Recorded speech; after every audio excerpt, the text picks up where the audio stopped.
성도 여러분 반갑습니다. 오늘 2024년도 첫 주일 하나님의 은혜 가운데 말씀의 은혜 풍성하게 누린 한 주일이 되었을 줄로 믿습니다.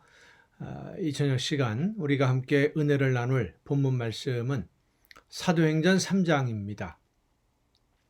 사도행전 3장 1절부터 10절까지에 있는 말씀 봉독합니다.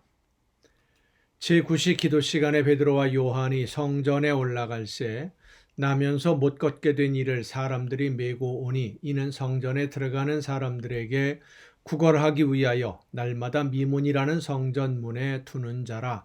그가 베드로와 요한이 성전에 들어가려 함을 보고 구걸하거늘 베드로가 요한과 더불어 주목하여 이르되 우리를 보라 하니 그가 그들에게서 무엇을 얻을까 하여 바라보거늘 베드로가 이르되 은과 금은 내게 없거니와 내게 있는 이것을 내게 주노니 나사렛 예수 그리스도의 이름으로 일어나 걸으라 하고 오른손을 잡아 일으키니 발과 발목이 곧 힘을 얻고 뛰어서서 걸으며 그들과 함께 성전으로 들어가면서 걷기도 하고 뛰기도 하며 하나님을 찬송하니 모든 백성이 그 걷는 것과 하나님을 찬송함을 보고 그가 본래 성전 미문에 앉아 구걸하던 사람인 줄 알고 그에게 일어난 일로 인하여 심히 놀랍게 여기며 놀라니라.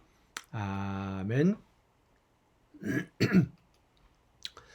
우리가 잘 알고 있는 사건입니다. 성전 미문에 앉아서 구걸을 하던 걷지 못하던 사람이 베드로와 요한을 만난 자리에서 일어나 걷게 된 사건, 성령이 임하시고 초대교회에 그러니까 사도들에게 성령이 임하시고 말씀을 증거하고 기사와 표적이 나타날 때 일어났던 대표적인 기적 사건입니다. 그가 처음에 이 걷지 못하는 사람이 처음에 베드로와 요한에게 원했던 것은 자리에서 일어나 걷는 것이 아니었습니다. 그는 단지 약간의 돈이나 먹을 것을 원했지 일어나 걷는 것을 원한 것이 아니었습니다. 이 사람은 자기 눈앞에 있는 문제를 해결하기 위해서 지금 당장의 이익이 되는 것이 무엇이냐 이것을 생각했던 사람이었지 근본적인 문제의 해결을 원하는 그런 사람은 아니었던 것이죠. 날마다 그 자리에 앉아서 지나가는 사람들로부터 구걸을 해서 목숨을 이어가는 것이 이 사람에게 있어서는 유일한 소망이고 무엇인가 더 많이 그날 구걸을 많이 할 수 있으면 그날은 좋은 날, 복된 날 이렇게 생각하던 그런 사람입니다. 그에게 있어서 유일한 관심은 누가 돈을 더 많이 줄 것인가 하는 것이지 다른 그 어떤 것에도 관심이 없었던 사람인데 베드로와 요한이 그를 부르니까 무엇을 얻을까 오늘 본문에도 보면 무엇을 얻을까 해서 쳐다보았습니다. 하지만 베드로와 요한은 그의 근본적인 문제를 해결해 줍니다. 한 푼의 돈이나 한 조각의 빵은 이 사람의 줄인 배를 임시로 채워줄 수는 있겠지만 그의 문제를 근본적으로 해결한 것은 아니었습니다. 베드로와 요한이 이 사람에게 준 것은 문제의 해결이었습니다. 하나님은 오늘 우리의 문제를 여러분의 문제를 해결해 주시기 위해서 우리를 찾아오고 계시는 줄로 믿으시길 바랍니다. 당장 지금 내 눈앞에 있는 것, 있다가 없어지기도 하고 없다가 다시 생기기도 하는 이런 세상의 어떤 문제들을 해결해 주시기 위해서가 아니라 근본적인 문제, 영원한 문제를 해결해 주시기 위해서 우리를 찾아오십니다. 그런데 오늘 많은 믿는 성도들의 기도 제목, 우리의 기도 제목이 근본적인 문제를 해결하려는 것인지 아니면 눈앞에 있는 급한 문제를 해결하려는 것인지 이걸 구분을 잘 못할 때가 많이 있어요.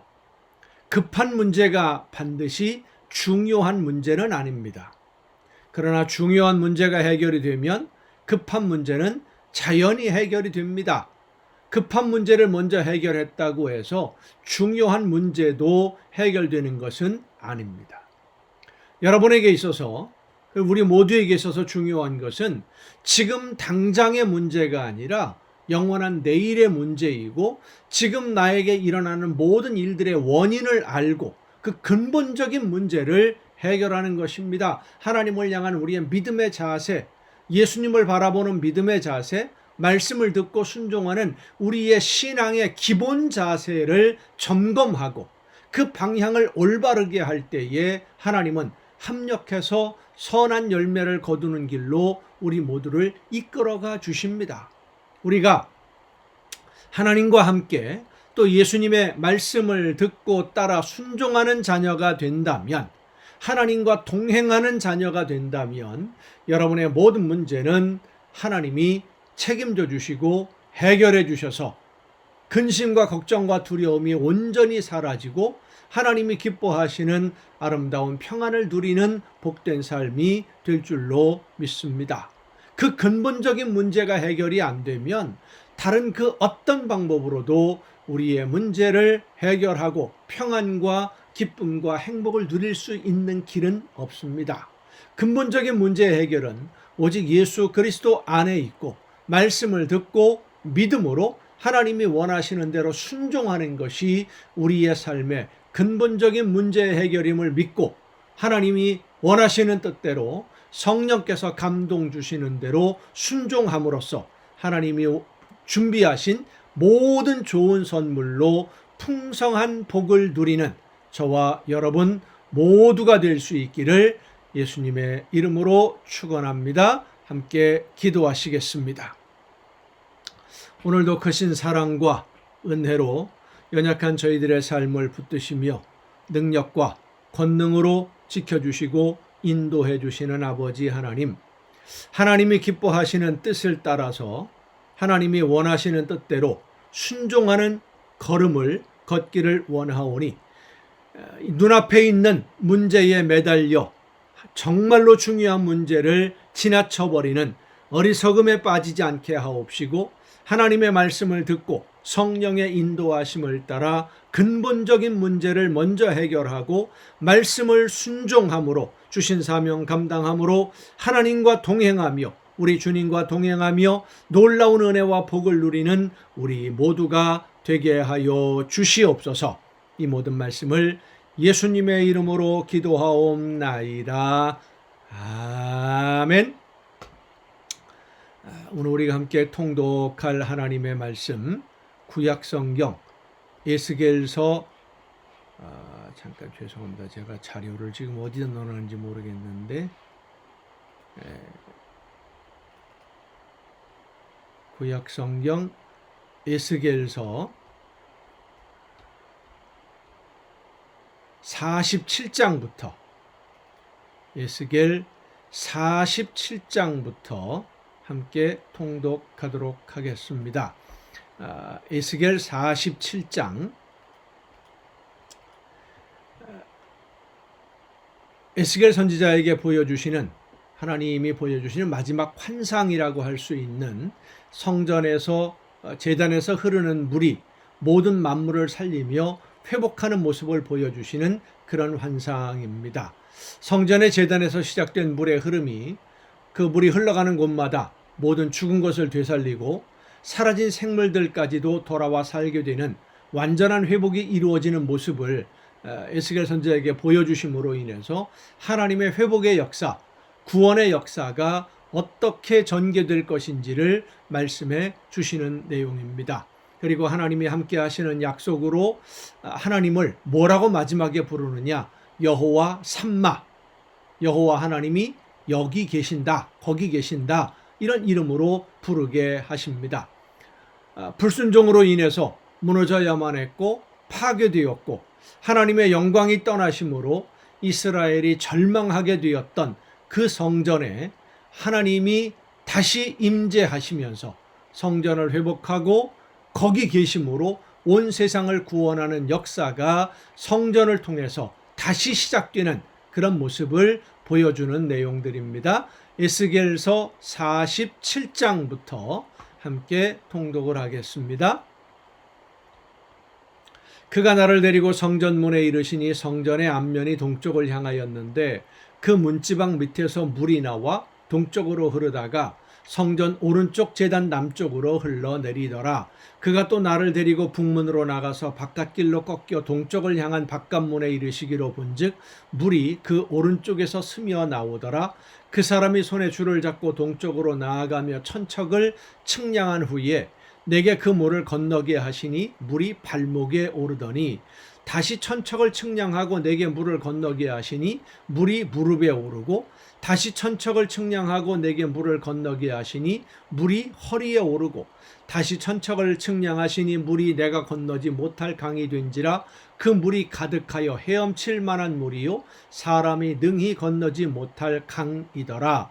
그가 내게 이르시되 인자야 내가 이것을 보았느냐 하시고 나를 인도하여 강가로 돌아가게 하시기로 내가 돌아가니 강 좌우편에 나무가 심히 많더라.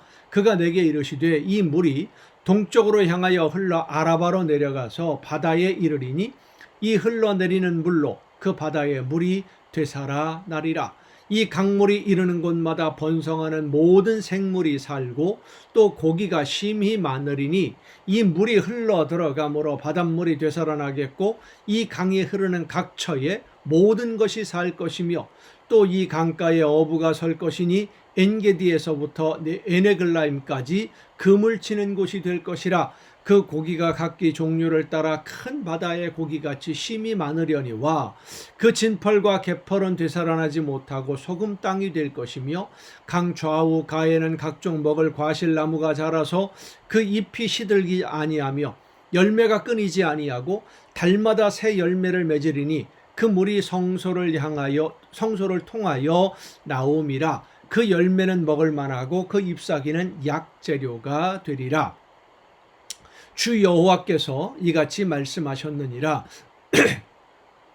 너희는 이 경계선대로 이스라엘 12지파에게 이 땅을 나누어 기업이 되게 하되 요셉에게는 두 목이니라. 내가 옛적에 내 손을 들어 맹세하여 이 땅을 너희 조상들에게 주겠다고 하였나니 너희는 공평하게 나누어 기업을 삼으라. 이 땅이 너희의 기업이 되리라. 이 땅 경계선은 이러하니라. 북쪽은 대해에서 헤들론 길을 거쳐 스닷 어기까지니 곧 하맛과 부르다며 다메섹 경계선과 하맛 경계선 사이에 있는 시브라임과 하우란 경계선 곁에 있는 하셀 핫다곤이라. 그 경계선이 바닷가에서부터 다메섹 경계선에 있는 하살 에논까지요. 그 경계선이 또 북쪽 끝에 있는 하맛 경계선에 이르렀나니 이는 그 북쪽이요. 동쪽은 하우란과 다메섹과 및 길르앗과 이스라엘 땅 사이에 있는 요단강이니 북쪽 경계선에서부터 동쪽 바다까지 측량하라. 이는 그 동쪽이요. 남쪽은 다말에서부터 무리봇 가데스 물에 이르고 애굽 시내를 따라 대해에 일어나니 이는 그 남쪽이요. 서쪽은 대해라. 남쪽 경계선에서부터 맞은쪽 하맛 어귀까지 이르리니 이는 그 서쪽이니라. 그런즉 너희가 이스라엘 모든 지파대로 이 땅을 나누어 차지하라. 너희는 이 땅을 나누되 제비 뽑아 너희와 너희 가운데에 머물러 사는 타국인 곧 너희 가운데에서 자녀를 낳은 자의 기업이 되게 할지니 너희는 그 타국인을 본토에서 난 이스라엘 족속같이 여기고 그들도 이스라엘 지파 중에서 너희와 함께 기업을 얻게 하되 타국인이 머물러 사는 그 지파에서 그 기업을 줄지니라. 주 여호와의 말씀이니라. 그러니까 이 예루살렘을 회복하고 성전을 다시 세우고 하나님의 영광이 임할 때에 유대 민족들뿐만 아니라 그 지역에 사는 사람들이 타국에서 온 사람들도 함께 하나님을 섬기며 하나님의 영광 안에 하나님이 기뻐하시는 뜻을 따라 순종하며 살게 될 것이다 라고 하는 구원의 확산되는 모습을 보여줍니다. 48장입니다. 모든 지파의 이름은 이와 같으니라. 북쪽 끝에서부터 헤들론 길을 거쳐 하맛 어귀를 지나서 다메섹 경계선에 있는 하살 에논까지 곧 북쪽으로 하맛 경계선에 미치는 땅 동쪽에서 서쪽까지는 단의 몫이요 단 경계선 다음으로 동쪽까지 서쪽까지는 아셀의 몫이요 아셀 경계선 다음으로 동쪽에서 서쪽까지는 납달리의 몫이요 납달리 경계선 다음으로 동쪽에서 서쪽까지는 므낫세의 몫이요 므낫세 경계선 다음으로 동쪽에서 서쪽까지는 에브라임의 몫이요 에브라임 경계선 다음으로 동쪽에서 서쪽까지는 르우벤의 몫이요 르우벤 경계선 다음으로 동쪽에서 서쪽까지는 유다의 몫이요 유다 경계선 다음으로 동쪽에서 서쪽까지는 너희가 예물로 드릴 땅이라 너비는 2만 5천 척이요 길이는 다른 목의 동쪽에서 서쪽까지와 같고 성소는 그 중앙에 있을지니 곧 너희가 여호와께 드려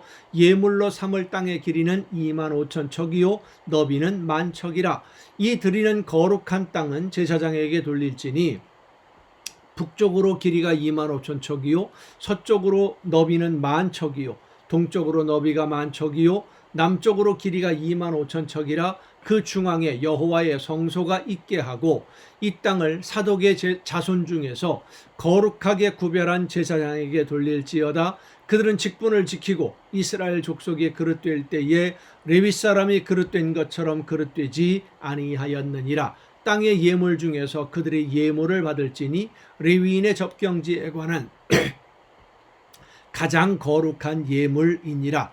제사장의 경계선을 따라 레위 사람의 몫을 주되 길이는 2만 5천 척이요 너비는 1만 척으로 할지니 이 구역의 길이가 2만 5천 척이요 너비가 각기 1만 척이라. 그들이 그 땅을 팔지도 못하며 바꾸지도 못하며 그 땅에 처음 익은 열매를 남에게 주지도 못하리니 이는 여호와께 거룩히 구별한 것임이라. 이 2만 5천 척 다음으로 너비 5천 척은 속된 땅으로 구분하여 성읍을 세우며 거주하는 곳과 전원을 삼되 성읍이 그 중앙에 있게 할지니 그 크기는 북쪽도 4,500척이요 남쪽도 4,500척이요 동쪽도 4,500척이요 서쪽도 4,500척이며 그 성읍의 들은 북쪽으로 250척이요 남쪽으로 250척이요 동쪽으로 250척이요 서쪽으로 250척이며 예물을 삼아 거룩히 구별할 땅과 연접하여 남아있는 땅의 길이는 동쪽으로 1만 척이요 서쪽으로 1만 척이라. 곧 예물을 삼아 거룩하게 구별할 땅과 연접하였으며 그 땅의 소산을 성읍에 일하는 자의 양식을 삼을지라. 이스라엘 모든 지파 가운데에 그 성읍에서 일하는 자는 그 땅을 경작할지니라. 그런즉 예물로 드리는 땅의 합계는 길이도 2만 5천 척이요 너비도 2만 5천 척이라. 너희가 거룩히 구별하여 드릴 땅은 성읍의 기지와 합하여 네모 반듯할 것이니라. 거룩하게 구별할 땅과 성읍의 기지 좌우편에 남은 땅은 군주에게 돌릴지니 곧 거룩하게 구별할 땅의 동쪽을 향한 그 경계선 앞 2만 5천 척과 서쪽을 향한 그 경계선 앞 2만 5천 척이라. 다른 목들과 연접한 땅이니 이것을 군주에게 돌릴 것이며 거룩하게 구별할 땅과 성전의 성소가 그 중앙에 있으리라. 그런즉 군주에게 돌려 그에게 속할 땅은 레위 사람의 기업 좌우편과 성읍의 기지 좌우편이며 유다 지경과 베냐민 지경 사이에 있을지니라. 그 나머지 모든 지파는 동쪽에서 서쪽까지는 베냐민의 몫이요 그 베냐민 경계선 다음으로 동쪽에서 서쪽까지는 시므온의 몫이요 시므온 경계선 다음으로 동쪽에서 서쪽까지는 이사갈의 몫이요 이사갈 경계선 다음으로 동쪽에서 서쪽까지는 스불론의 몫이요 스불론 경계선 다음으로 동쪽에서 서쪽까지는 갓의 몫이며 갓 경계선 다음으로 남쪽 경계선은 다말에서부터 무리바 가데스 셈에 이르고 애굽 시내를 따라 대해에 이르나니 이것은 너희가 제비 뽑아 이스라엘 지파에게 나누어 주어 기업이 되게 할 땅이요 또 이것들은 그들의 몫이니라. 주 여호와의 말씀이니라. 그러니까 그 이스라엘 백성들이 가나안 땅을 점령하고 솔로몬 왕 때까지는 같은 한 나라를 이루고 있었죠. 지파별로는 있었지만은 그러다가 솔로몬이 죽고 그 아들 르호보암이 왕이 되면서 나라가 둘로 나눠졌을 때 남쪽 유다에는 베냐민 지파하고 유다 지파 이것만 남아 있습니다. 나머지 10지파는 갈라져서 북왕국 이스라엘을 형성합니다. 그때부터 남북이 나누어진 나라가 하나가 아니라 늘 싸우는 그런 경쟁 상대였고 적대국이었었는데, 이제 북왕국 이스라엘이 먼저 아수르에 의해서 멸망당하면서 포로로 끌려가고, 남왕국 유다도 바벨론과 전쟁에 지면서 포로로 끌려가고, 그러다가 페르시아가 모든 나라를 평정하면서 거대한 왕국을 세웠을 때에 이제 이스라엘 백성들에게 돌아가서 성전을 건축하라라고 하니까, 돌아온 이스라엘 지파들이 12지파가 이제는 둘이 아니라 하나가 되어서, 한 나라가 되어서 모든 환난과 고난을 겪은 후에 그들이 한 나라가 되어서 다시 한 나라를 세우고 하나님의 제사장 나라로 일하게 된다라고 하는, 다시 회복하는 그런 말씀들의 내용입니다. 그 성읍의 출입구는 이러하니라. 북쪽의 너비가 4,500척이라. 그 성읍의 문들은 이스라엘 지파들의 이름을 따를 것인데, 북쪽으로 문이 셋이라. 하나는 르우벤 문이요, 하나는 유다 문이요, 하나는 레위 문이며 12지파가 하나가 되는 것이죠. 동쪽의 너비는 4,500척이니 또한 문이 셋이라. 하나는 요셉 문이요, 하나는 베냐민 문이요, 하나는 단 문이며, 남쪽의 너비는 4,500척이니 또한 문이 셋이라. 하나는 시므온 문이요, 하나는 이사갈 문이요, 하나는 스불론 문이며, 서쪽도 4,500척이니 또한 문이 셋이라. 하나는 갓 문이요, 하나는 아셀 문이요, 하나는 납달리 문이며, 그 사방의 합계는 18,000척이라. 그날 후로는 그 성읍의 이름을 여호와 삼마라 하리라. 여호와 삼마, 하나님이 거기에 계신다, 하나님이 이 성에 계신다, 우리와 함께 하신다, 그런 뜻입니다. 하나님의 영광이 떠났던 예루살렘에 하나님이 함께 계시는 그 놀라운 회복의 역사, 하나님의 말씀에 불순종함으로 인해서 어려움을 겪은 이스라엘 백성들이 회개하고 하나님의 말씀 앞에 돌아왔을 때에 회복해 주시는 하나님의 놀라운 은혜의 선물이다 라는 것을 에스겔 선지자를 통해서 보여주십니다. 하나님은 오늘도 우리가 하나님의 말씀을 따라 순종할 때에 지나온 시간들의 모든 허물과 잘못된 죄악들, 잘못 선택하고 잘못 결정했던 모든 연약함들을 용서해 주시고 하나님의 자녀로 품어주시며 합력해서 선한 열매를 거두는 길로 우리 모두를 인도해 주시는 줄로 믿습니다. 그 은혜와 그 사랑을 바라보며 하나님의 놀라우신 은혜를 사모하며 날마다 말씀을 듣고 순종하기 위해 최선을 다해 한 걸음 한 걸음 더 하나님께 가까이 다가가는 여러분 모두가 될 수 있기를 간절히 바랍니다. 오늘도 여러분 수고 많으셨습니다. 내일 또 정한 이 시간에 이 가정 예배를 통해서 여러분 모두 함께 다시 만날 수 있기를 바랍니다. 내일 뵙겠습니다.